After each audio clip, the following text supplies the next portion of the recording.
Há mais um verso que eu quero ressaltar, que é o verso 13, aqui de Jeremias 17. Veja comigo o que esse verso 13 nos diz.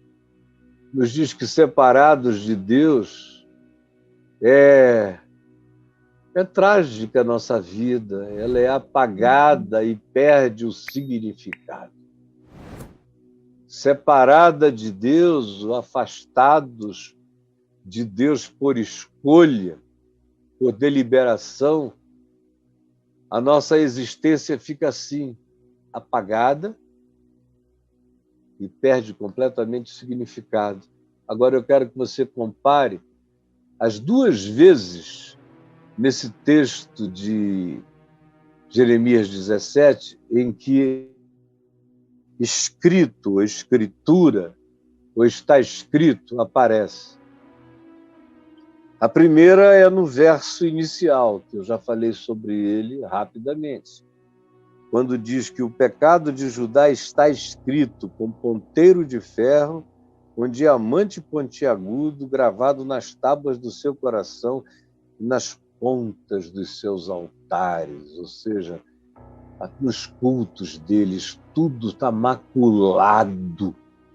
E é possível verificar a manifestação clara e explícita desse pecado deliberado em todas as manifestações, inclusive nas expressões do culto, do que eles dizem acerca de Deus, do que eles pregam. Está escrito, eles não podem fazer diferente, porque tiveram isso lavrado nos seus caráteres, pela repetição e pela prática constante, ininterrupta das mesmas coisas.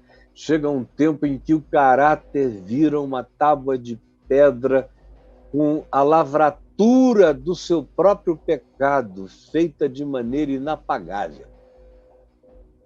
Inapagável. O homem não consegue apagar isso de si mesmo.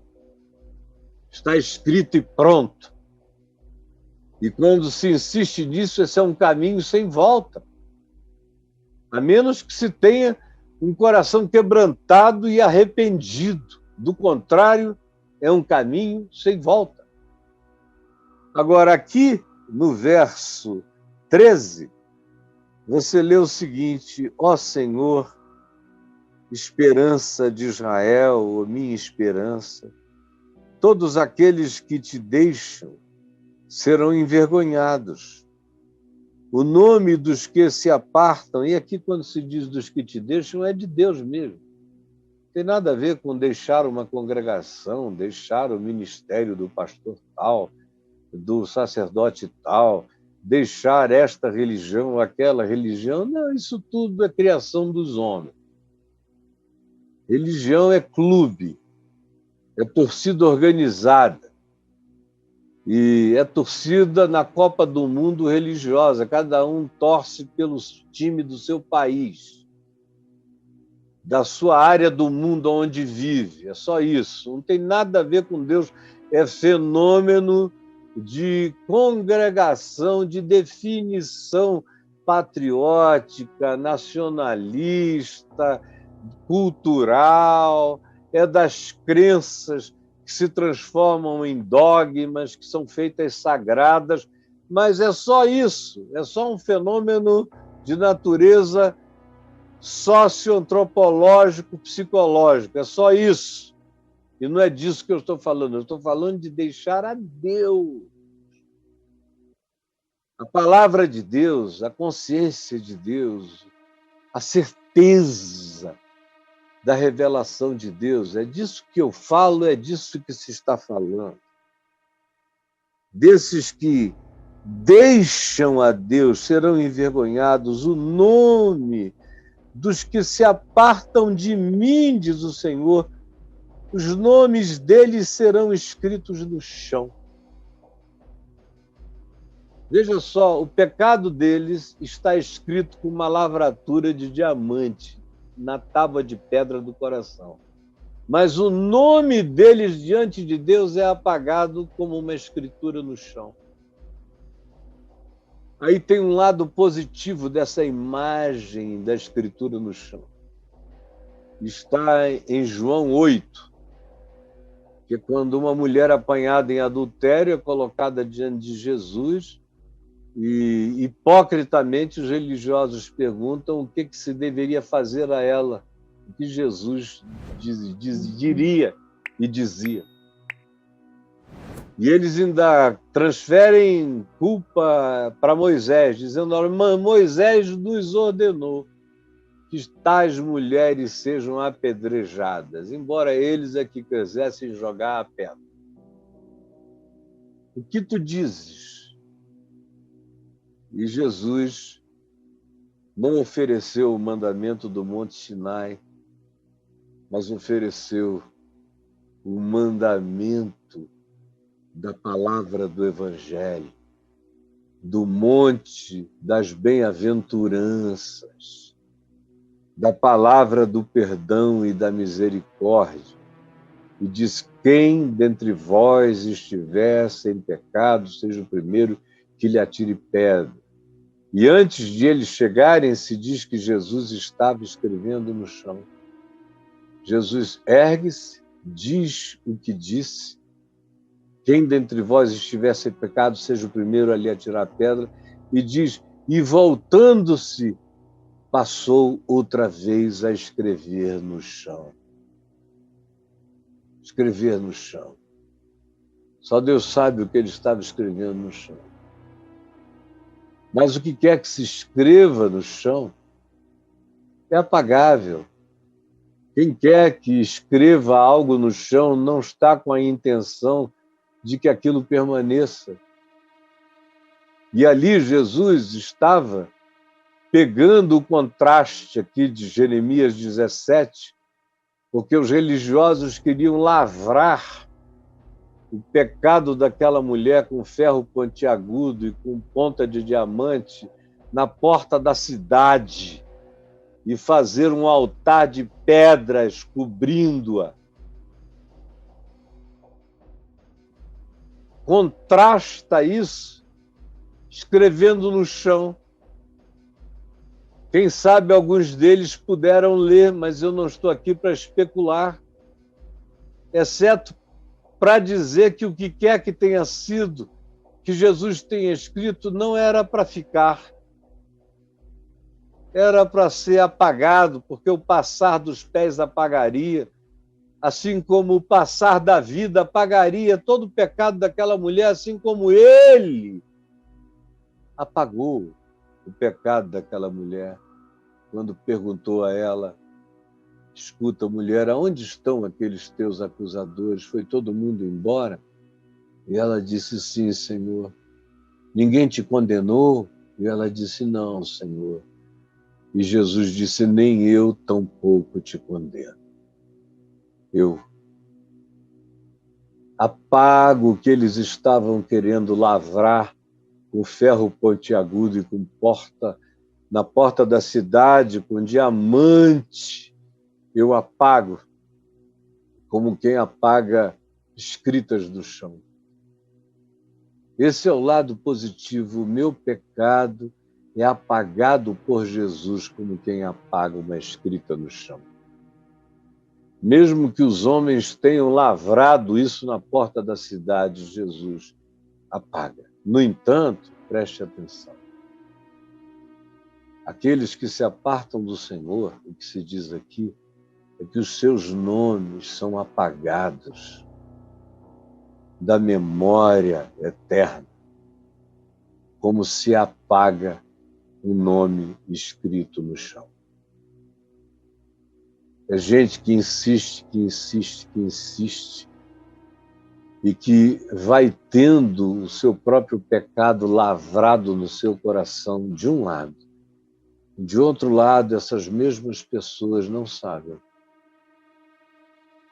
que os seus nomes estão sendo apagados da memória eterna, como quem tem uma escritura lavrada no chão, aonde o vento apaga, a chuva leva, ou o passar dos homens por cima destrói qualquer que seja a memória. Você crê mesmo na palavra de Deus? Porque se você crê, leve isso a sério. Os judeus não levaram e foram atropelados pelo bonde da história. Foram para cativeiro, viveram as piores experiências à época. Durante 70 anos no cativeiro e depois as amarguras e dificuldades de tentarem reconstruir uma vida que levou séculos para ser refeita, porque não deram ouvidos à palavra de Deus pelo profeta Jeremias. O nome dos que se apartam de mim, os nomes dos que se apartam de mim serão escritos no chão. O nome dos que se apartam de mim serão escritos no chão. Por quê? Porque abandonaram o Senhor, a fonte da água da vida. Eu não quero brincar com nada disso. Quem me conhece sabe que eu não chego nunca para ameaçar ninguém de nada, mas eu também não transijo com a revelação. E tudo que eu falei aqui está de acordo com o Espírito de Cristo e com o Espírito do Evangelho.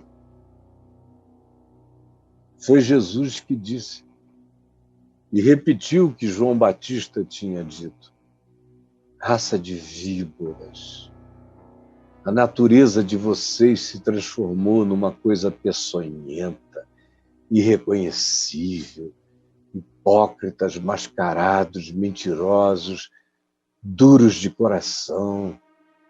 Foi Jesus que disse: permaneçam em mim, eu permaneço em vós. Apartem-se deliberadamente de mim e eu me aparto de vocês. Tudo isso anda segundo o Espírito do Novo Testamento, do ensino de Jesus. Por isso, eu tenho Jesus como minha chave interpretativa, creio completamente no que eu acabei de dizer a vocês, palavra por palavra. E eu espero que o Espírito Santo tenha chacoalhado alguém, tenha acordado, porque a grande maioria dorme, enquanto caminha como um sonâmbulo na direção do precipício. O coração cada vez mais endurecido, empedernido na alma, com o seu pecado sendo lavrado como escritura de iniquidade no peito, no coração de pedra, que virou uma tábua, uma escritura contra o próprio indivíduo, porque ele não se arrepende, mas prefere, ao invés de confiar na palavra do Senhor, entregar a sua vida para que outros homens o conduzam, mesmo que seja contra o Evangelho. Fazem assim. Então, dizem, não, eu confio em mim mesmo. E perdem a referência do Evangelho. E aí o Evangelho deixa de ser seu ponto de partida, seu ponto de referência, seu ponto de vista, seu ponto de chegada, e se perdem porque enganoso é o coração, desesperadamente corrupto, ninguém o conhece. Ou ainda, porque na persistência nessas coisas tiveram os seus nomes apagados da memória eterna.